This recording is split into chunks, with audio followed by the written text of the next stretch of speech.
Nos firma sobre a rocha, Senhor.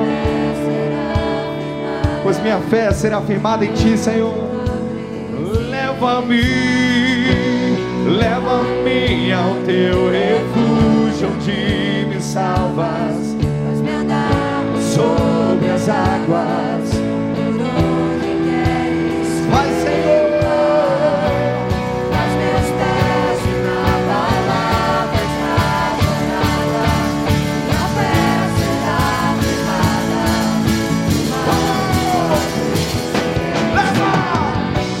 Leva-me ao Teu refúgio, onde me salvas. Faz-me andar sobre as águas, por onde queres que eu vá. Faz meus pés inabaláveis na jornada. Minha fé será firmada no mar. Por Teu nome chamarei. Forte, forte.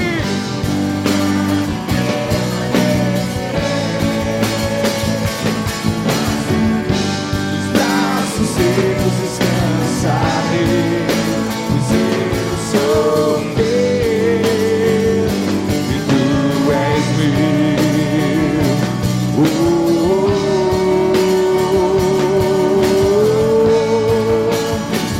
Eu sou Teu, Tu és meu.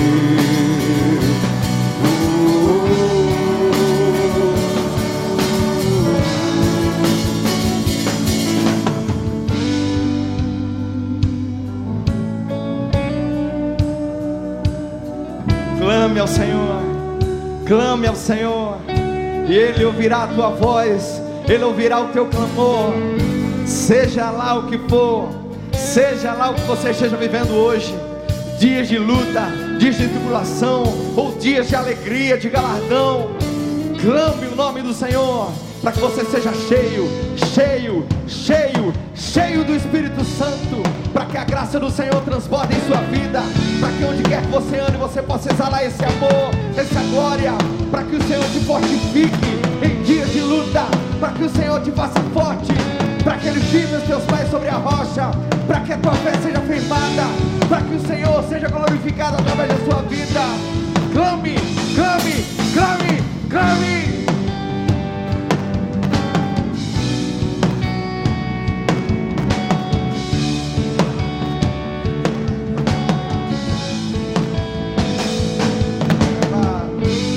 Leva-me ao Teu refúgio, onde me salvas. Faz-me andar por sobre as águas, por onde queres que eu vá. Faz meus pés inabaláveis na jornada. Minha fé será firmada no mar de Tua presença. Leva-me ao Teu refúgio, onde me salvas. Faz-me andar por sobre as águas, por onde queres que eu vá. Faz meus pés inabaláveis na jornada. Minha fé será firmada no mar de Tua presença. Por Teu nome chamarei, e forte permanecerei.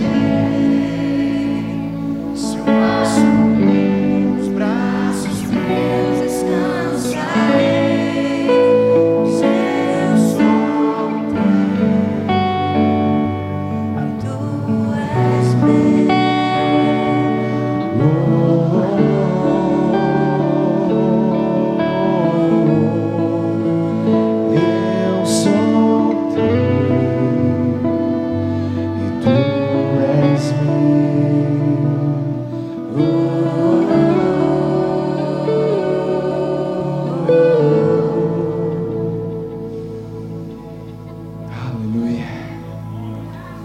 Aleluia, aleluia. Tu és grande, Senhor. Tu és grande, Senhor.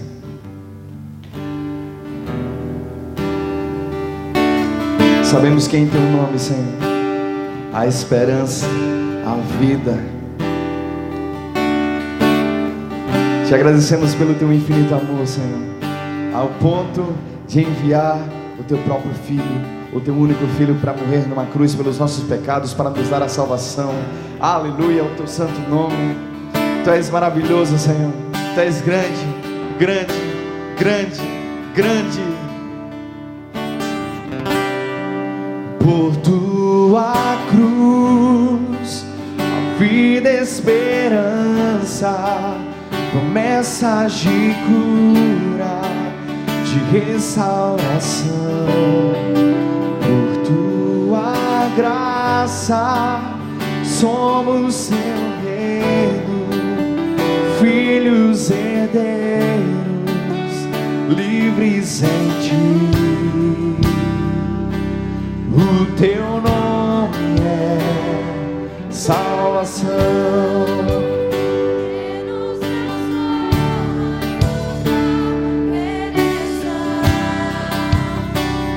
Nas batalhas, vencedor.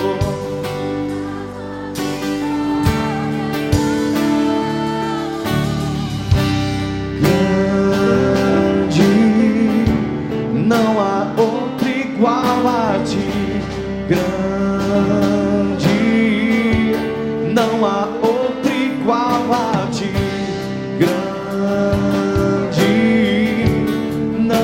Outro igual a Ti, grande, não há outro igual a Ti.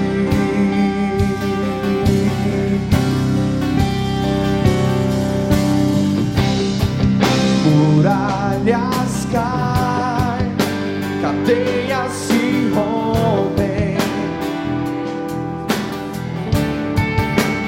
justos em Ti nos levantamos, vem ao Teu reino, livres brilhamos, Teu sangue, Tua cruz. O Teu nome é que nos transforma e nos traz redenção. Nas batalhas, vencedor.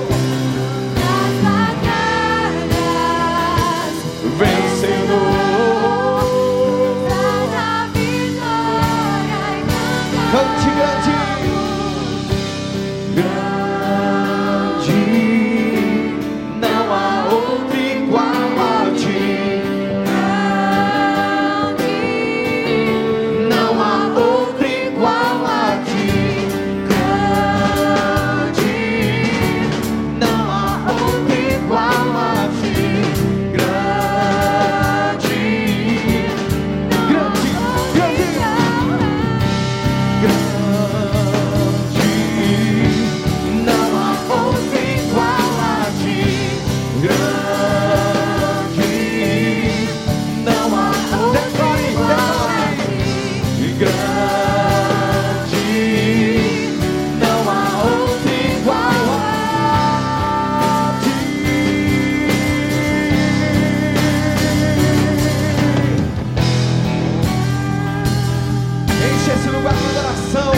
Exalte esse Deus grande, poderoso.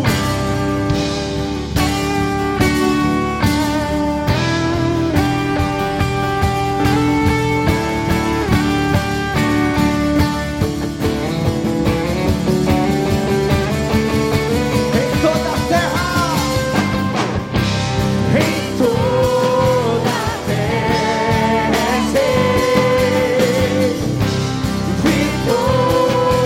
vitorioso.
Pode sentar, queridos.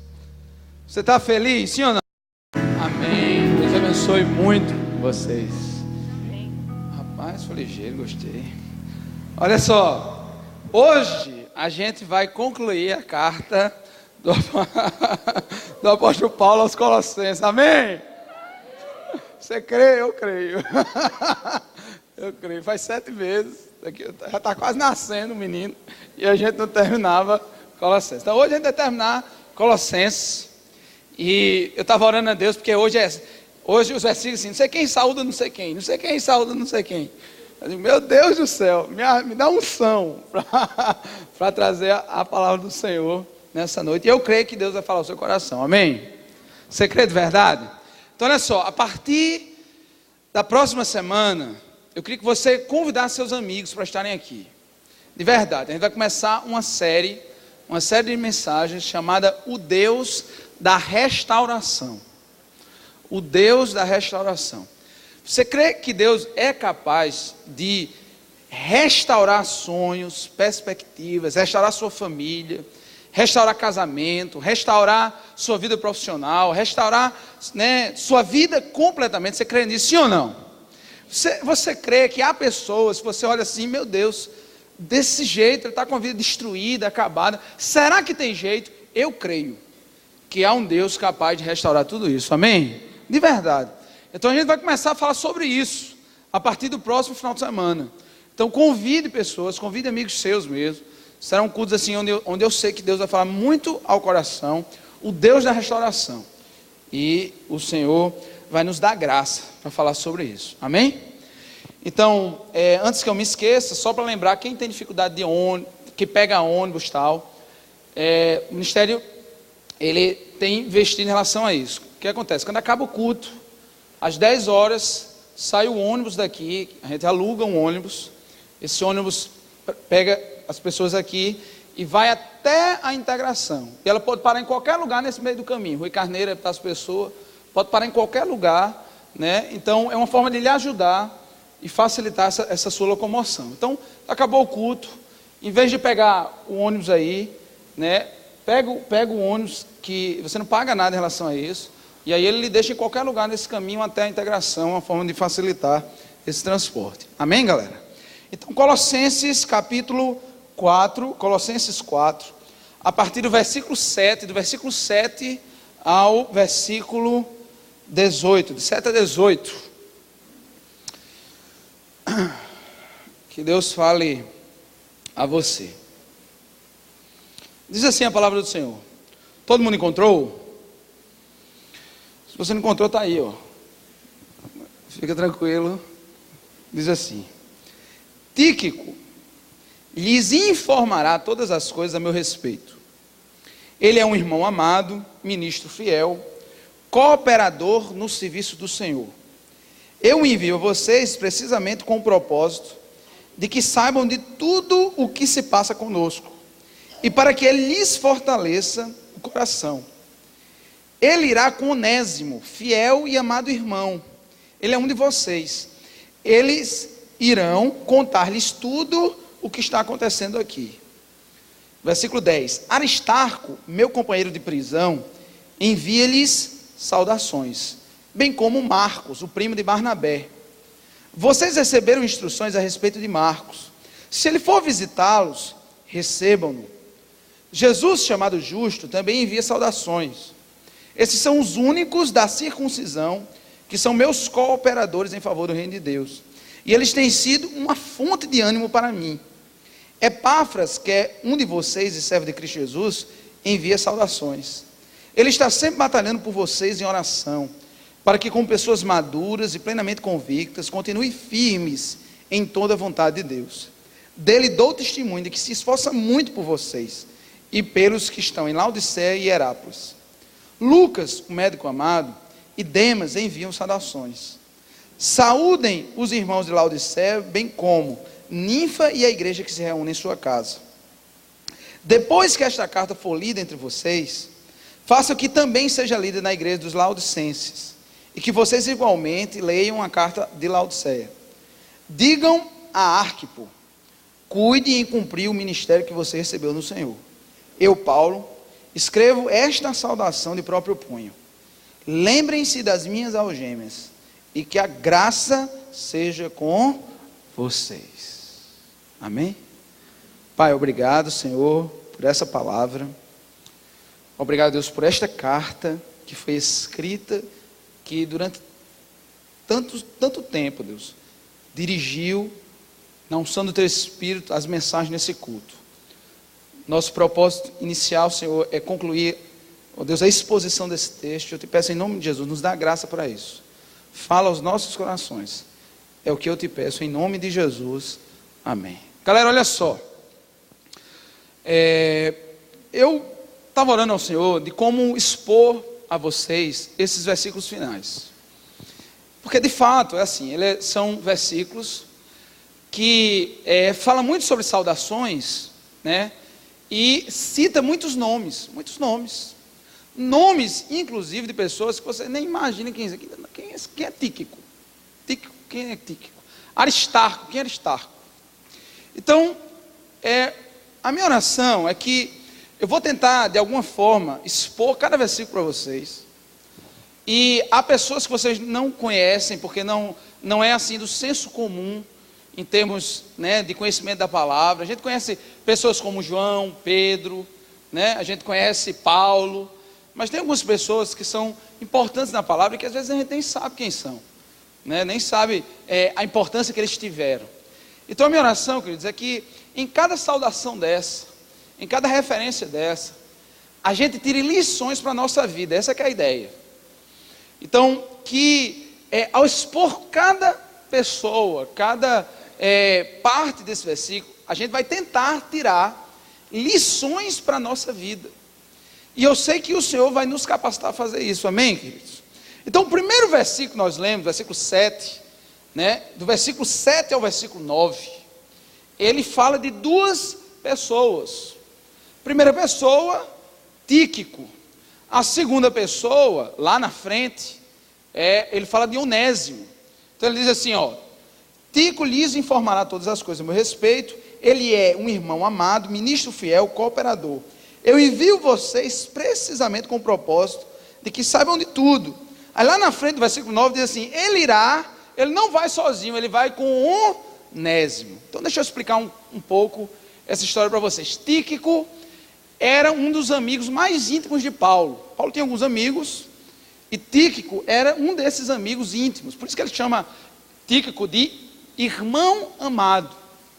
A história de Tíquico se encontra com Paulo na terceira viagem missionária de Paulo. Então deixa eu explicar um pouquinho aqui para vocês. Paulo se converteu quando ia com carta na mão, com autorização de prender os cristãos.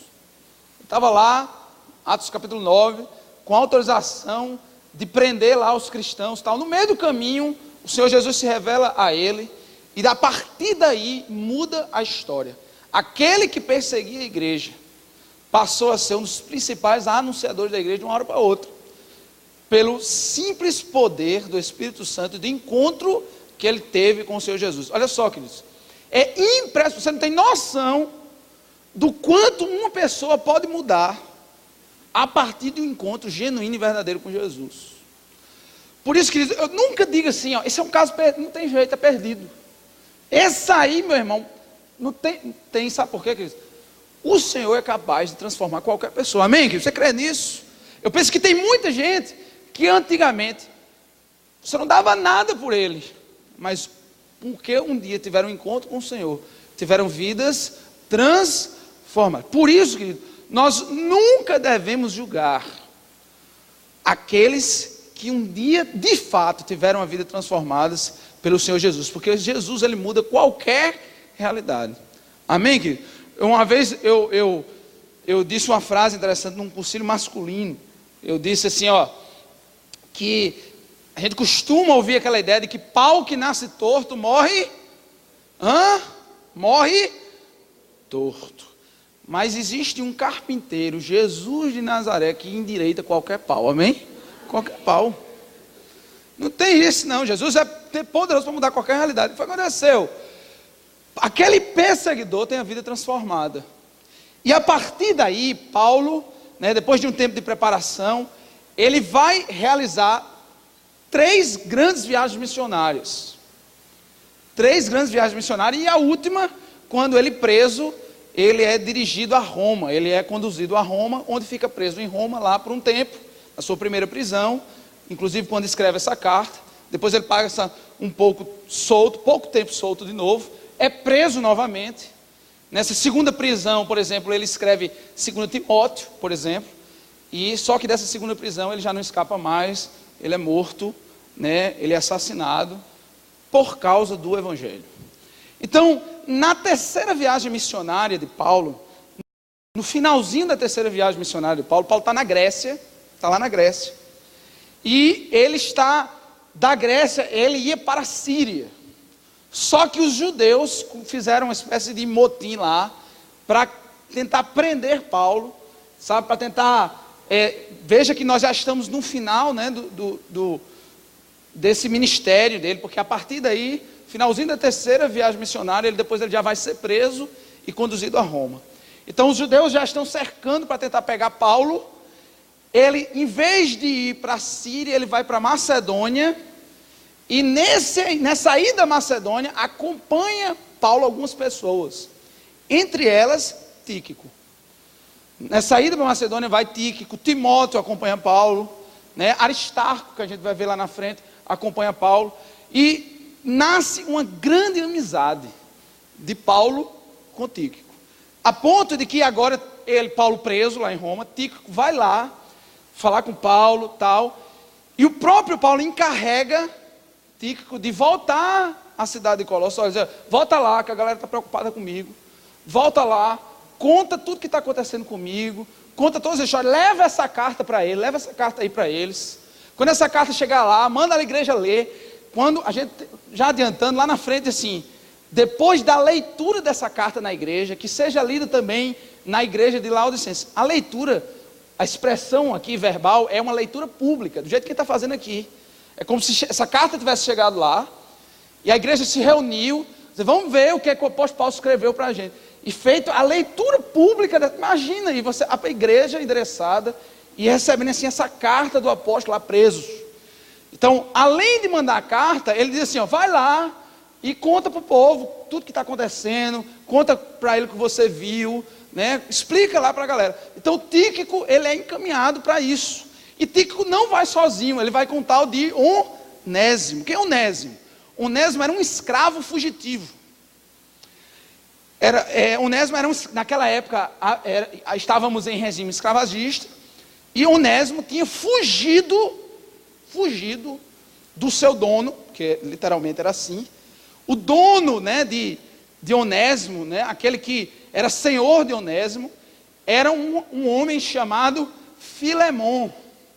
Por isso que já ouviu que na Bíblia tem uma carta chamada Carta a Filemon. Pronto, Filemon era justamente o senhor de Onésimo, esse mesmo Onésimo. O que é que aconteceu? Onésimo fugiu de Filemon, quando de algum jeito, que a gente não sabe como, ele foi bater em Roma. Quando ele chega em Roma, a gente não sabe a história, mas ele, através do apóstolo Paulo, ele se converte. Esse cara se converte lá. E agora, o que é que Paulo diz? Agora é o seguinte, você vai voltar para lá, e você leva também uma carta a Filemon, que é o seu senhor. E essa carta a Filemon, que é o seu senhor, é justamente a carta que antecede a carta de Hebreus, que é Filemon. Nessa carta a Filemon, Paulo, ele intercede por Onésimo e pede a Filemon que libere Onésimo. Que ele é uma pessoa, porque naquela época, por exemplo, Onésimo poderia ser assassinado, inclusive, pelo que ele fez. Então, se você for ler, se você tiver curiosidade de ler, é bem pequenininha a carta de Filemon, Paulo intercede mesmo por ele, diz assim, olha, receba Onésimo como meu filho, receba-o como se estivesse me recebendo. E se ele lhe deve alguma coisa, cobre de mim. Eu estou disposto a pagar, mas que você receba Onésimo. Então esses dois caras, Tíquico e Onésimo, né, são encaminhados para conduzir essa carta. Pastor, o que é que a gente aprende aqui?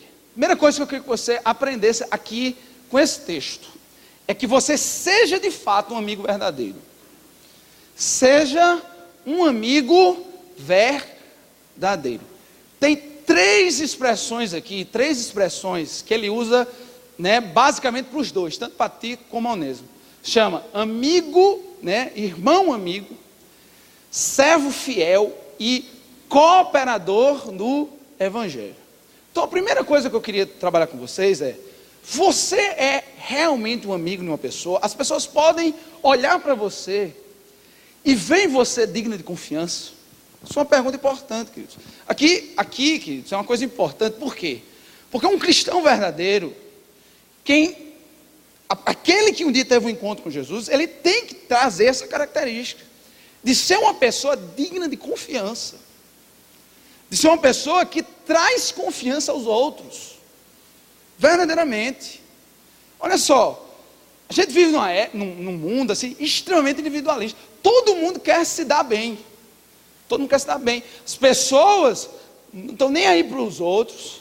Se puder passar a perna, passa a perna mesmo, né? Se quiser, né, a gente hoje vê assim uma deturpação ética no campo do trabalho. Quem trabalha aqui sabe disso, muitas vezes isso. E nessa coisa, às vezes corrompe tanta pessoa que a pessoa passa a ser uma pessoa extremamente individualista e não conseguir ser uma pessoa confiável. Pessoa confiável. Paulo confiou nos dois.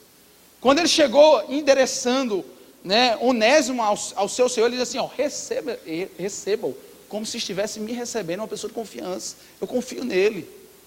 Aí eu pergunto a você: será que Paulo poderia dizer isso de você? Poderia dizer isso de mim? Você é uma pessoa que inspira confiança mesmo, sabe? Você é uma pessoa fiel. Fiel é aquela pessoa que realmente não trai, que não trai a confiança. Sabe, quando eu vejo quando ele diz assim, ele é um servo fiel, eu fico pensando, queridos, que a gente não pode deixar de jeito nenhum que essa falta de ética da realidade que nos cerca roube ou corrompa a nossa forma de ser. Precisamos ser sim pessoas éticas, precisamos ser sim pessoas de confiança, precisamos sim. Antigamente, quando alguém se dizia ser crente, pode confiar, né? Crente não mente, crente não faz isso, crente não faz isso. Por quê? Porque naquela época, cara, para o cara ser crente, era pau, literalmente. Ser crente, né, passava por perseguição grande. Hoje, a gente vive uma época assim, que não é difícil ser verdadeiramente cristão, mas, de certa forma, há, pelo próprio crescimento do Evangelho, uma certa acomodação social ao Evangelho. Acomodação social. Ah, não, já está crescendo muito e tal. Então, antigamente, o que era uma coisa extremamente repulsiva, que antigamente, o cara se converter, por exemplo, era muito repulsivo. Hoje tem se quebrado um pouco isso. Muita gente de influência na sociedade tem se convertido e tal. Então, o que acontece? De certa forma, às vezes, muita gente se diz mesmo cristão sem ser de verdade. E por isso, surge de algumas formas, o mau procedimento, surge às vezes a imagem. Precisamos resgatar essa ideia de que cristão é digno de confiança, sim, amém, querido? Confiança, sim. Cristão é alguém fiel, sim, fiel, que não vai ser trapaceiro, traidor. Resgatar essa ideia, queridos. Ele fala assim, cooperador, meu cooperador. Hoje as pessoas são cheias de si, cheias de vaidade. Cheias de vaidade. Ninguém quer mais ser cooperador de alguém. O cara quer ser o visto. O cara quer ser aquele que está na frente, sabe, em exibição. Ser cooperador de alguém hoje, né, em um mundo vaidoso, às vezes é complicado. Diz assim, ele é meu cooperador. A gente tem que resgatar essa essência, querido. Essa essência mesmo. De ser alguém que inspira confiança, ser alguém fiel, sabe, ser alguém que não se entristece com a vitória dos outros. Tem gente que, quando vê o Face, vê alguém feliz, assim, parece que morre, ah meu Deus, ele está feliz. Como pode? Olha, ele está ali, eu não estou. Tem gente que entristece-se com alegria alheia. Irmão, em nome de Jesus, tire isso do seu coração. Se há alguém aqui em relação a isso, tire. Tem gente que não consegue ser feliz com o sucesso dos outros, que o sucesso dos outros inquieta. A namorada, assim, que acabou o namoro, sei lá, porque acabou o namoro acabou. Aí, passou o tempo, tal, não sei o quê, cada um foi para o seu caminho, e fica, o cara não pode, não, ele agora não vai ser mais feliz com ninguém mais, que onde for eu vou infernizar, isso é capeta, isso é do capeta, cara, em nome de Jesus, tira isso, segue tua vida, e o outro segue a vida, porque tem gente, velho, que não pode, sabe, não aguenta viver com a alegria do outro, sabe, parece que incomoda, tira isso, querido. Olha só, Deus tem uma história para a sua vida, amém? Para a sua vida, Deus tem uma história para a sua vida, e tem uma história para a vida do outro, se ligue nisso, sabe, queira aquilo que o Senhor tem para você, e deixe o outro viver a vida dele, verdade. Às vezes, as pessoas não conseguem ser cooperadoras, sabe, eu vou ajudar você crescer, eu vou ser uma pessoa que vou lhe ajudar a crescer, pessoas que querem tudo para si, e aqui quando ele diz assim, você é um fiel cooperador, ele coopera com o meu ministério, homem de Deus. Então a minha oração, queridos, é que essas características sejam características nossas, como cristãos, né? Ele diz assim, eles são cooperadores no ministério de Jesus. Sabe o que é uma essência de um verdadeiro cristão? É aquele que quer levar Jesus para a vida dele. Olha só, queridos, você é amigo mesmo, amigo, de verdade, você é amigo de algumas pessoas que não conhecem Jesus. Você já falou de Jesus para ele? Já falou de Jesus para ela? Já convidou para vir para o culto? Porque uma das características de uma amizade sincera é querer o bem, querer o melhor. E se Jesus é o melhor que nós temos, sabe, o que Jesus fez na nossa vida é o melhor que nós temos, nós não podemos jamais olhar para amigos nossos e não se incomodar, não se inquietar de que eles, sabe, não conhecem o Senhor. Então, somos todos cooperadores nesse ministério. Amém, queridos? De verdade. Então, seja um amigo verdadeiro. Um amigo verdadeiro. O que é um amigo verdadeiro? É alguém que inspira confiança. Um amigo verdadeiro é alguém fiel. Um amigo verdadeiro é que não se entristece com a sua vitória. Ele, pelo contrário, ele lhe apoia a você ser um vitorioso. Ele está com você. Ele é um cooperador do seu ministério. Um amigo verdadeiro é alguém que leva Jesus para ele, porque sabe que Jesus é o melhor, é aquilo que de melhor temos. Amém, queridos? Então, saindo aqui com essa consciência, uma marca. Eu sou realmente amigo, e por ser amigo, essas características vão fazer parte do meu ser. Amém? Aí ele diz assim, ó, no versículo 10, ele diz assim, Aristarco, meu companheiro de prisão, envia-lhes saudações, bem como Marcos, primo de Barnabé. Vocês receberam instruções a respeito de Marcos, e se ele for visitá-lo, recebam-no. Jesus, chamado Justo, também envia-lhes saudações. Esses são os únicos da circuncisão que são meus cooperadores, e eles têm sido uma fonte de ânimo para mim. Eu vou falar um pouco sobre isso. Ele fala aqui sobre Aristarco, fala sobre Barnabé e fala sobre Marcos. Aristarco também, né, é alguém que entra na vida de Paulo a partir dessa terceira viagem missionária também. Essa terceira viagem missionária, Aristarco também se envolve no ministério de Paulo. E Aristarco era judeu. Quando ele fala assim, ó, são da circuncisão, porque a circuncisão é um símbolo de uma aliança judaica. Então ele diz assim, ó, poucos judeus me ajudam nesse ministério. E um desses poucos é Aristarco. Além de Aristarco, também tem uma pessoa que me ajuda, que é Barnabé. Pessoal, Barnabé, uma vez eu preguei sobre Barnabé na vigília que a gente fez. Barnabé foi um homem extremamente usado por Deus na vida de Paulo. No fundo, querido, todos nós temos um Barnabé em nossa vida. O que é um Barnabé na nossa vida? É alguém que acredita na gente. É alguém que nos primeiros passos da nossa caminhada com Jesus, ele nos ensina o beabá, nos apoia, nos estimula a crescer. Barnabé foi isso. Quando Paulo se converteu, velho, se liga aqui, imagina o cara que perseguia mesmo a igreja, sabe, que ele tinha assim, suspirava ameaças de morte, consentiu com a morte do primeiro mártir cristão. Estevão foi apedrejado e as roupas de Estevão jogadas nos pés de Paulo. Paulo, como membro do Sinédrio, votou várias vezes pela prisão e morte de cristãos. O cara, de um dia para o outro, literalmente de um dia para o outro, se diz cristão. Você era recebido na sua casa? Dizia, olha que coisa boa, Jesus apareceu para você, vem para cá, aqui em casa, né? Vem comer comigo, eu sou cristão, minha família, minha esposa é cristã, né? Tu acha, todo mundo tinha medo do cara, velho. Todo mundo tinha medo do cara. Quando Paulo chega em Jerusalém, ninguém queria ter... Rapaz, será que esse cara será que isso não é Miguel, não? Será que ele não está dando uma de crente para conhecer quem são os crentes, para pegar tudo depois? Sabe quem foi que se levantou para apoiar ele? Barnabé. Ele falou, não, Barnabé se converteu mesmo, é homem de Deus.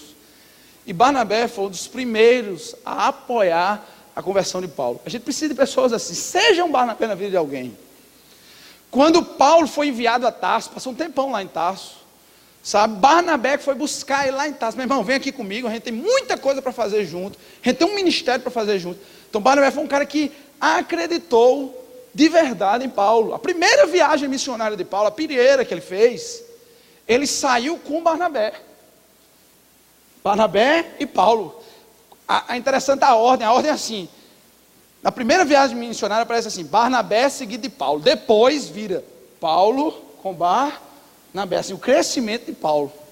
Então olha só, queridos, Paulo tinha um primo. O primo de Barnabé, aliás, Barnabé tinha um primo. O primo de Barnabé era João Marcos. Esse João Marcos que ele fez referência aqui. Esse Marcos é o mesmo que escreveu o Evangelho Marcos. O que acontece? Na primeira viagem missionária, quando começou mesmo, porque naquela época a perseguição era perseguição mesmo, como existe em muitos outros países. A gente vive num país de liberdade religiosa, a gente não sabe muito bem, não se liga muito bem o que é perseguição.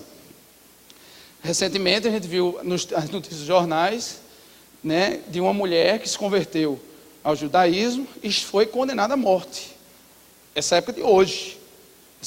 O judaísmo não, o cristianismo, e foi condenado à morte, hoje, recentemente. Então, naquela época era isso mesmo. O que acontece? No meio da viagem, João Marcos está para trás. Falei, meu irmão, o negócio é carregado, eu vou voltar. O que acontece? Lá na frente, quando vai começar a segunda viagem missionária, está Paulo e Barnabé escolhendo quem vai com ele. Aí Barnabé, que era primo de Marcos, disse assim, Marcos vai com a gente. Aí Paulo, vai não. Marcos não vai com a gente. Na outra vez ele amarelou, ele voltou. Agora ele não vai nem a pau. Não vai. Foi tão grande que decidiram fazer. Então vamos fazer o seguinte: em vez de uma viagem missionária, cada um vai para um lado. Você leva um grupo, eu levo o outro. E a gente sai para evangelizar agora em duas frentes. Pessoal, esse é o mesmo Marcos. Agora, olha que coisa fantástica. Alguns anos depois, o tempo passa. E sabe o que é que Paulo fala aqui? Olha que coisa linda. Ele diz assim, ó: vocês receberam instruções a respeito de Marcos. Se ele for visitá-lo, recebam-no. Recebam. Sabe o que é que a gente aprende aqui, queridos? Primeiro, seja alguém sempre disposto a se restaurar amizades. Seja alguém sempre disposto à reconciliação. Eles tiveram grandes disputas por causa de Marcos. Quando chega agora, alguns anos depois, o próprio Paulo diz assim: recebam Marcos. Quando você vai ver a última carta do apóstolo Paulo, 2 Timóteo, quando ele está já se despedindo, ele fez: meu irmão, tragam Marcos para cá, que eu quero falar com ele. Ele me é muito útil no ministério.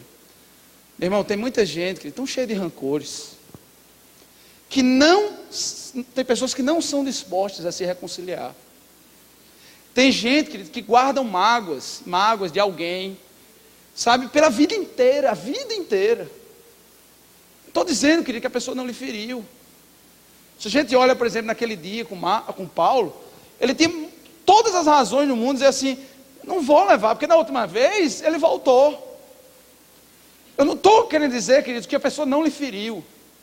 Sabe que algo não lhe atingiu. Mas em nome de Jesus, seja alguém disposto ou disposta a se reconciliar. Não seja uma pessoa que marca a mágoa, sabe, que guarda aquela mágoa. Um dia, 15 anos atrás, aquela pessoa me feriu. E aí você passou 15 anos escravo de uma mágoa, escravo de um rancor. Sabe o que é que eu vejo Paulo aqui dizendo assim, olha, recebam Marcos, Marcos é bênção, vá lá, receba ele. Eu vejo uma pessoa que foi disposta a reconciliar-se, a perdoar. Às vezes, que você tem alguém do seu lado, que às vezes senta aqui na igreja, e você carrega a mágoa dela. E você carrega rancor dela, você tem algo guardado dela.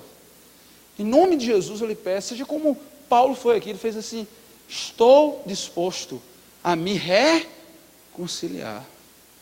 Estou disposto sim a perdoar tudo que aconteceu e recomeçar uma nova amizade.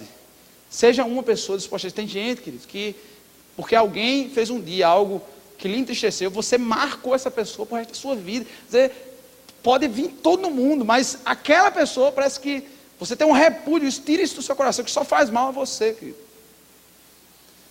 Paulo foi alguém que, mesmo que tenha sentido muito, e ficou muito claro o quanto ele sentiu, quando naquele episódio em Atos 15, lá na frente, a gente vê alguém que foi disposto a perdoar e se reconciliar. Eu creio que há muitas pessoas aqui que precisam se reconciliar com alguém, que precisam tirar essa mágoa do coração, e como cristão dizer assim, o Senhor perdoou os meus pecados, o Senhor perdoou os meus erros, eu também perdoarei a quem um dia me ofendeu.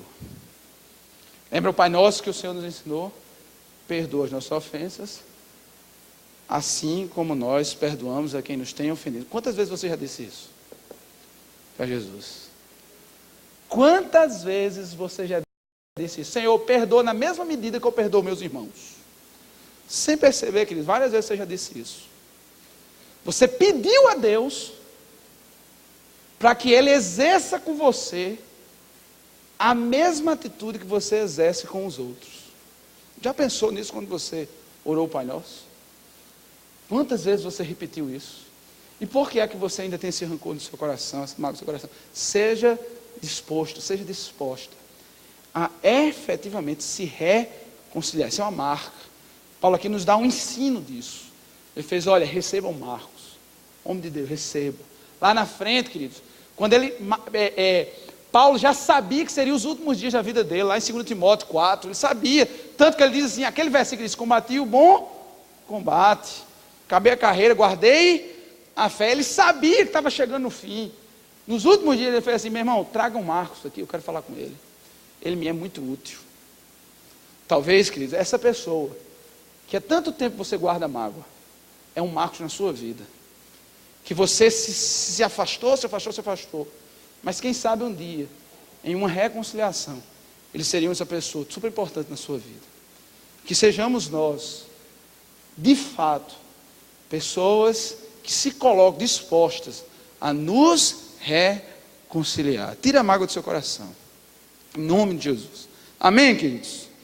Lá na frente ele fala sobre Jesus, chamado Jesus. Não é Jesus Cristo não, viu? Porque Jesus é um nome como tinha outros nomes, outros Jesus, do ponto de vista de homônimos, tinha lá. Por exemplo, aqui tem um Jesus. Cadê Davi? Cadê Davi Castro? Cadê Davi? Pronto, Davi é Jesus, não é Jesus? Davi tem Jesus no nome. Então Jesus era um nome que existia lá naquela época, né? O Senhor salva. Então, esse aqui é um outro Jesus, do mesmo nome. Pensa na responsabilidade. Hein, Davi? A responsabilidade. Você carregar Jesus no nome esse é o nome, Jesus. O que aconteceu? Esse Jesus aqui era alguém que se converteu, um cristão judeu que se converteu. E Paulo fala uma coisa tão linda dele. Ele diz assim, olha no que ele diz aqui, ele é uma fonte de ânimo para mim. Uma fonte de ânimo para mim. Eu queria que você saísse também com essa marca: seja alguém que inspira os outros, seja alguém que anima os outros. Sabe, queridos, o bom era que as pessoas olhassem para mim e para você e sentissem prazer de estar ao seu lado, sabe, sentisse o prazer de estar na sua presença, sabe, sentisse o prazer de ouvir seu conselho, ouvir sua voz. Precisamos que, se Jesus habita em mim, sabe, a Bíblia diz assim, que rios de águas vivas fluirão. Tem gente que é ranzinza, meu Deus do céu, tem gente que repugna os outros, afasta os outros. O cristão, ele tem cheiro de paz, ele traz Jesus para os outros. Jesus, onde ia, sabe, atraía multidões. Há pessoas que espantam multidões, espanta. Então, queridos, em nome de Jesus, seja fonte de inspiração para os outros.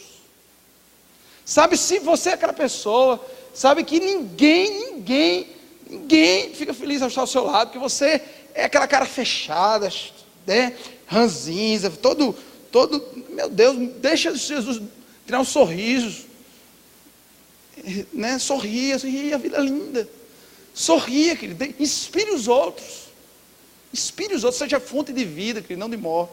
Há pessoas, queridos, que até usam o evangelho para justificar sua amargura, encontra pecado, defeito em todo mundo, porque o povo é sujo, eu sou limpo. Tem gente, querido, que só vive olhando os pecados dos outros, só vive olhando os problemas dos outros, e não é fonte. Meu irmão, sabe que se você vê defeitos dos outros, ame o cara, porque é no seu amor por ele, no seu relacionamento com ele, que de alguma forma você poderá ser bênção de transformação na vida dele. Então, às vezes, a gente vive até uma geração que acha bonito ser aquele crente fechado, ranzinza, sabe, que não tem contato com os outros e tal. Meu irmão, em nome de Jesus, deixa Deus mudar a sua cabeça, cara. Jesus se relacionava com todo mundo, Jesus se envolvia com todo mundo, Jesus se envolvia com adúltera, com prostituta, com todo mundo, porque Jesus não era aquele cara ranzinza, fechado, sabe, que só olhava os defeitos dos outros. Jesus, pelo amor, transformava a vida deles. E às vezes, querido, a gente justifica na fé nossa própria ranzinzice. Não, porque é impuro, parece aquele judeu, né? Os outros, meu irmão, Jesus quebra isso, querido. Jesus quebra isso. Seja uma pessoa de relacionamentos. Tem uma coisa na minha vida hoje que eu tenho tentado, não é fácil. Tenho tentado dizer, meu irmão, eu vou me relacionar. Quem são as pessoas? Tem um cara na universidade, não é da minha sala, não é da minha sala. Mas o cara é estranho. Tem uns caras que são estranhos. O cara que é estranho, esse é estranho. Cabelão aqui, com essa camisola do Nirvana, a calça aqui, estranho. Eu nunca vi o cara com ninguém, velho.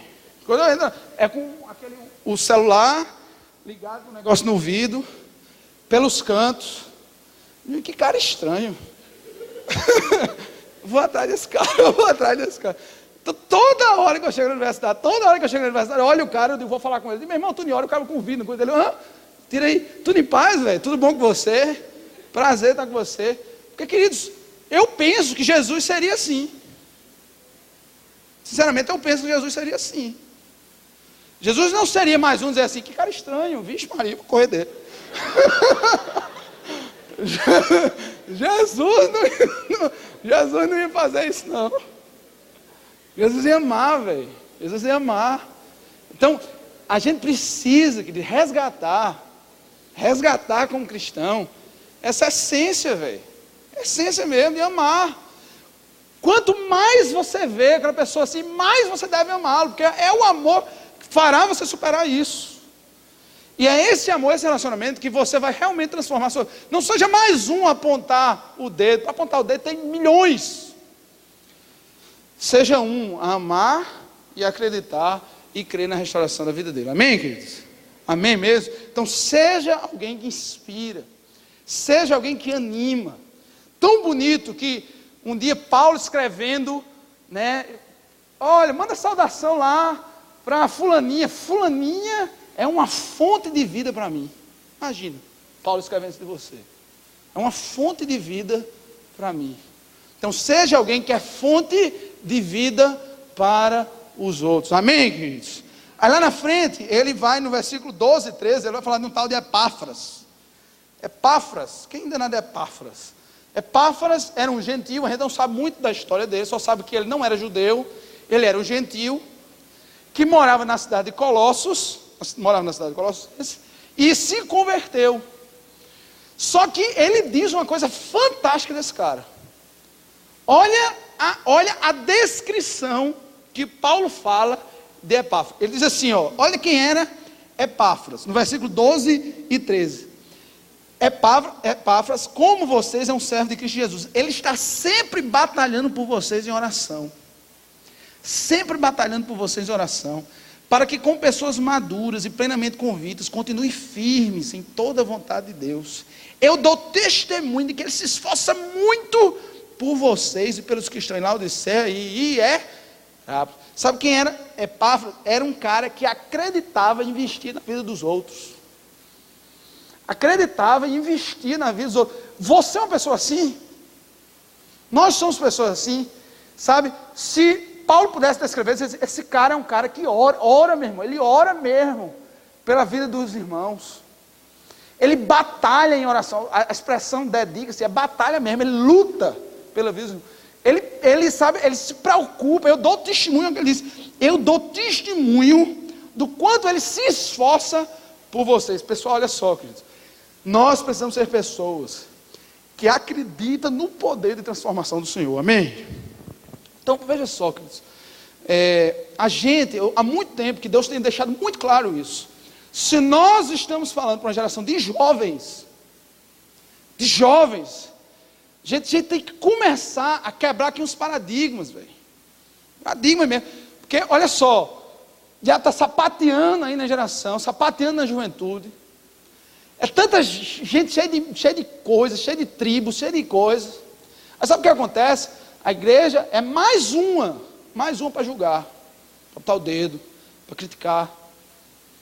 Nós, queridos, devemos ser uma juventude que ama, precisa você, isso é fonte de vida, mas que intercede pela vida do outro, que ora pela vida do outro, que acredita no outro, que investe, se esforça pela vida do outro. Então, queridos, quando você vê alguém, sabe, ore pela vida dele, sabe, seja um Barnabé na vida dele. Sabe, queridos, quantas pessoas, olha só, quantas pessoas não se afastaram do Evangelho, porque não tinha alguém para chegar ao lado dele e dizer assim, para orar por ele, orar diariamente por ele, como Epáfras fazia, batalhar em oração para que eles continuem firmes e convictos na fé, para se esforçar por ele. Tem gente que, sabe, se achar que ligar 2 vezes para o cara, ter um momento de conversa, é se esforçar demais. Meu Deus, como é que eu vou arrumar na minha agenda 15 minutos para falar com essa pessoa? É demais. Queridos, em nome de Jesus, veja o exemplo de Epáfras, é alguém que orava para que as pessoas continuassem firmes. Meu irmão, quando você vem de um contexto totalmente poluído, quando você vem de um contexto totalmente destruído, e você vem à frente, entrega a sua vida a Jesus, você precisa de pessoas para apoiar, velho. Você precisa de pessoas que estejam orando, sejam pessoas que estejam apoiando, se esforçando. E a minha oração, queridos, é que nós sejamos pessoas assim, amém? Assim. Você vê alguma pessoa pela primeira vez, trouxe alguém, cole no cara, velho, cole no cara e invista mesmo na vida dele. Ore pela vida dele. Você mesmo, não estou afim, não está afim, não, por quê, velho? Não, eu não estou afim. Por que tu não está afim, velho, de ir lá para a igreja? Não, aí depois de muito tempo, ele dizia, porque eu não tenho um carro, eu vou ele buscar.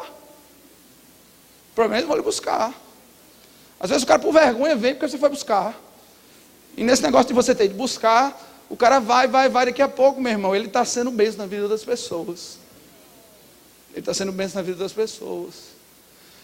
Então eu me lembro quanto Fábio, meu primo, insistia, velho, insistia para ouvir para o culto, de verdade.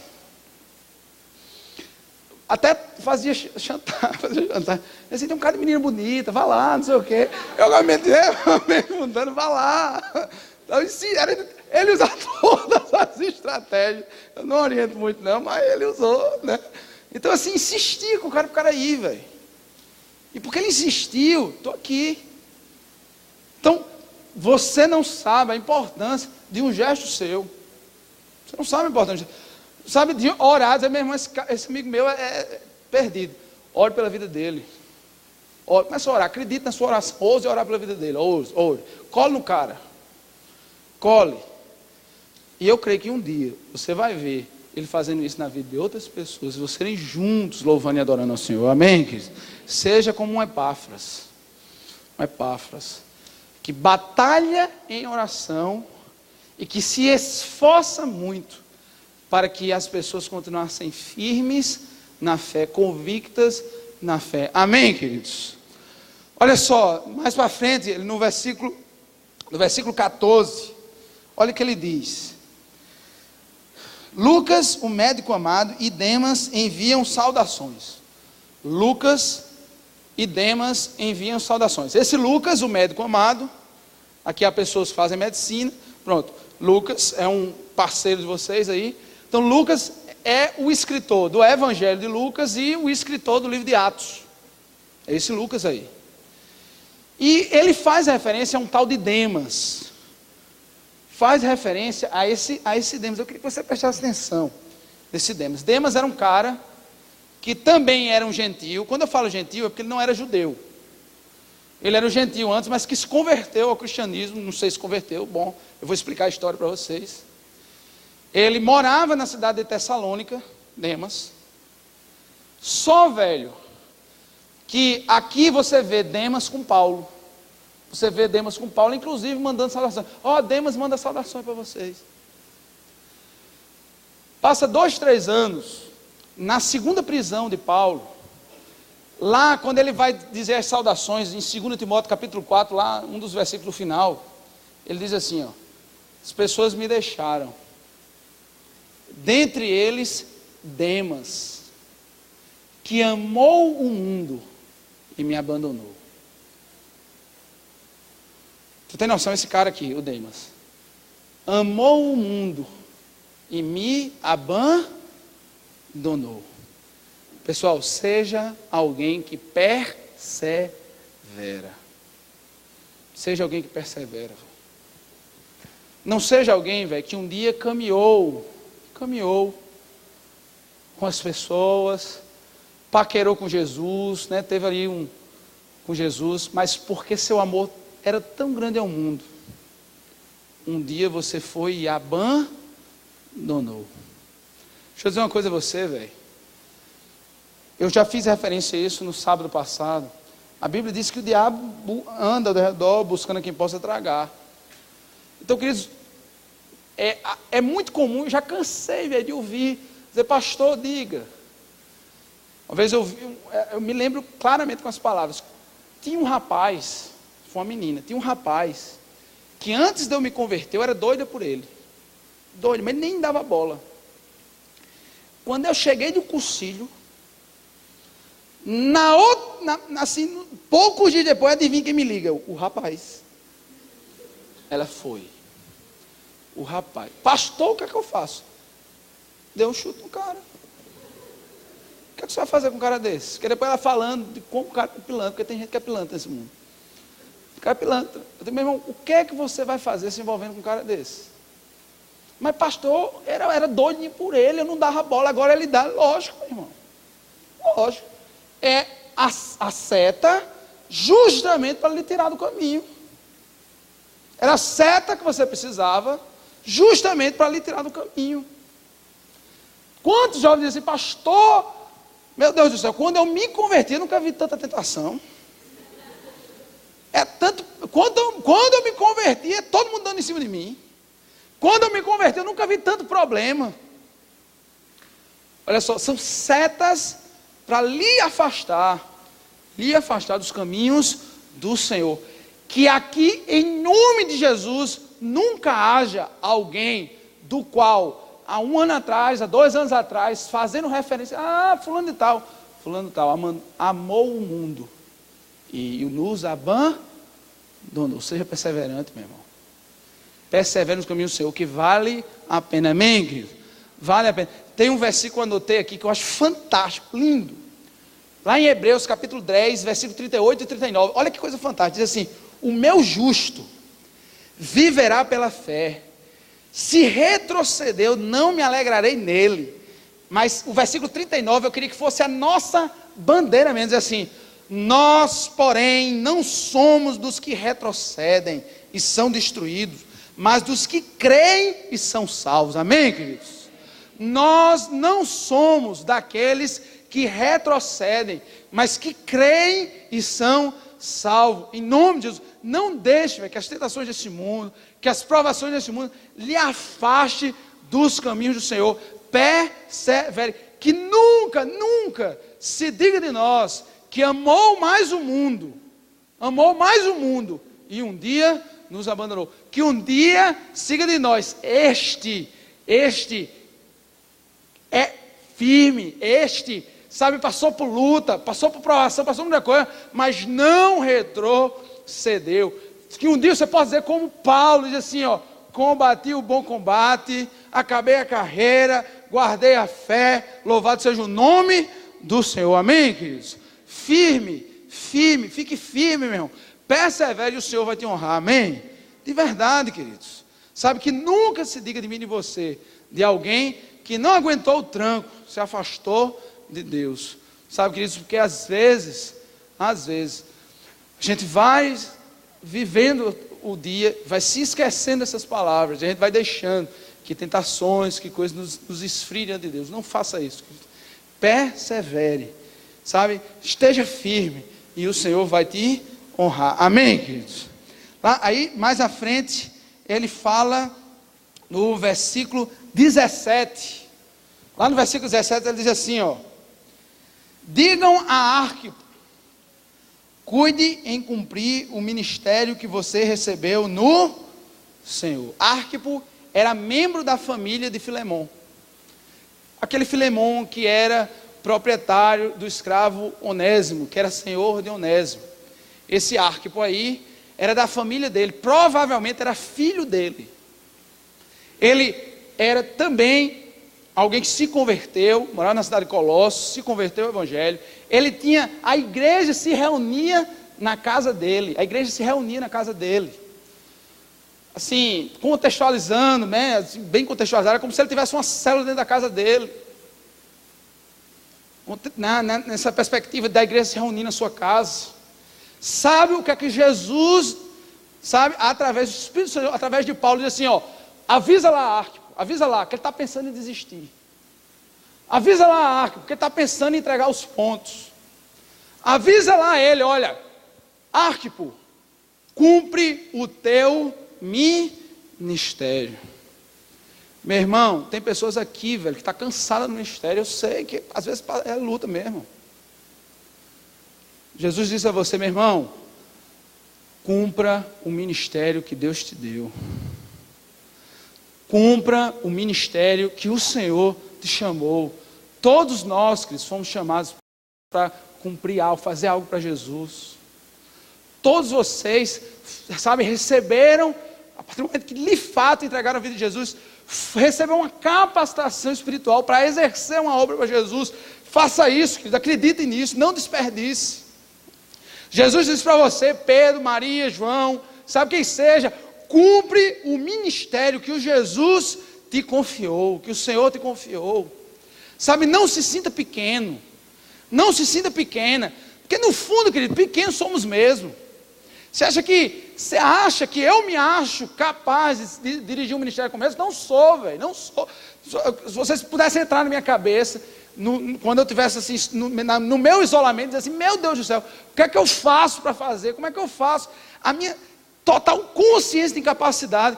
Nenhum de nós que somos capazes de proclamar esse evangelho, mas fazemos isso pela misericórdia, pela graça do Senhor. É a presença do Espírito Santo na nossa vida que a gente faz isso, querido. Então, não se ache pequeno ao ponto de não exercer a obra que Deus tem na sua vida. Sabe por quê, meu irmão? Porque é necessário que você diminua e o Espírito cresça, o Senhor cresça em você. Deixe o Espírito Santo que habita em você lhe usar, lhe servir. É Ele que vai lhe capacitar. Acredite, querido. Aqui a líderes de céu, fique firme, bem. Fique firme, irmão. Acredite de verdade. Sabe, batalhe, lute, ore. Sabe, batalhe pela fé para aquelas pessoas que estão próximas de você. Sabe, se esforce para aquelas pessoas que estão perto de você. Sabe, cumpre o teu ministério. Sabe, você está aqui já cansado, não sei se eu vou dizer, se eu vou continuar, eu acho que eu vou passar um tempo, né? Vou parar, vou passar assim uns dias, pastor, vou tirar só uns dias do ministério. Faça isso não, meu irmão. Sabe, reconheça a sua fraqueza e busque fortalecimento no Senhor, amém? Porque o Senhor vai te fortalecer, o Senhor vai restaurar, o Senhor vai te animar, o Senhor, sabe, vai derramar de você um unção tal que você vai ver o quanto vale a pena servir o Senhor de verdade. Deixa o Senhor tirar essa tristeza do seu coração, esse desânimo do seu coração. Sabe, vamos fazer a obra do Senhor com alegria. Diz assim, ó, cuidem, cumprir o ministério que você recebeu do Senhor. Deus te chamou, Ele vai te capacitar, amém, querido? De verdade, acredite nisso.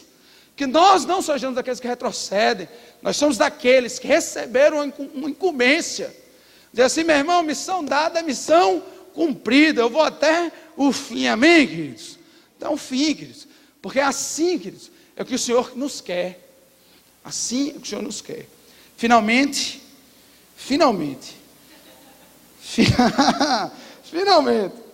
Ele manda que a carta seja lida na cidade de Colossenses, e depois que seja lida noutra igreja. Estamos cá, 1950 anos depois, mais ou menos, e esta mesma carta foi lida integralmente, palavra por palavra, durante 7 meses, e aquela mesma carta que inspirou aos Colossenses, é a carta que inspirou a nossa juventude nesse tempo, amém, queridos?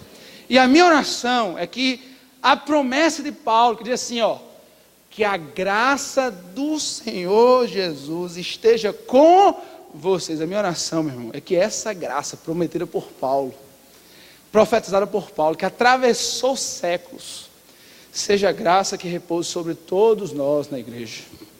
Essa graça, sabe, que nos faz entender em Cristo Jesus que Deus é capaz de nos dar aquilo que nós nem sequer merecíamos. Que essa graça, Senhor, preencha o seu coração, lhe anime a ser uma pessoa, um amigo verdadeiro, a ser alguém disposto à reconciliação, a ser alguém que inspira, que anima, a ser alguém que acredita e investe na vida dos outros, a ser alguém perseverante e alguém que vai cumprir sim o chamado de Deus em nossas vidas, amém, queridos? E que o Senhor nos abençoe, amém, queridos? Você pode aplaudir ao Senhor, Deus maravilhoso. Glória a Deus por isso, glória a Deus. Vamos nos pôr de pé, glória a Deus.